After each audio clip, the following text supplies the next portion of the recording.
उसके बाद मैं, अभी हम एक लिखे थे मैं, है ना, तो अभी क्या लिखना है हमने मैं। तो मैं और मैं में क्या फ़र्क है?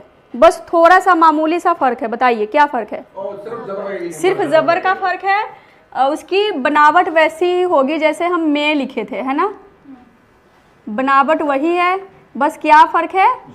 ज़बर लगेगा। उसमें ज़बर नहीं था, यहाँ पर ज़बर है क्योंकि ए की मात्रा है। और लास्ट में यहाँ पर क्या है? नून गुन्ना, यहाँ लास्ट में बिंदी है। उसके बाद जाऊंगा, जीम के साथ अलिफ आ गया, ठीक है। अब ये ऊ की मात्रा आ गई बीच में। अब हमने इसके लिए क्या करना है? वाव के ऊपर उल्टा पेश आ गया।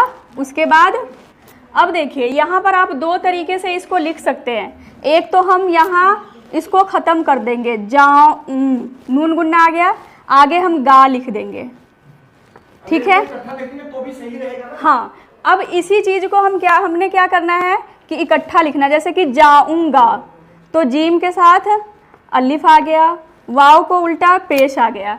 अब हमारे रूल के मुताबिक कि बीच में अगर बिंदी आए तो नून लगेगा, तो हम यहाँ पर नून, गाफ और अलिफ को इकट्ठे जोड़ देंगे।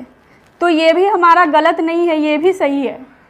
अगर आप चाहे तो थोड़ा सा आसानी के लिए आप ऐसे लिख सकते हैं, यहाँ लास्ट कर सकते हैं बिंदी के पास, अगर चाहे तो यहाँ लास्ट, ऐसे लास्ट कर सकते हैं नून के साथ।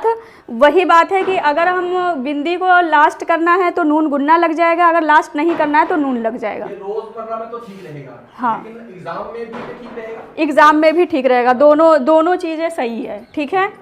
चाहे तो आप दोनों तरीके से लिख लीजिए।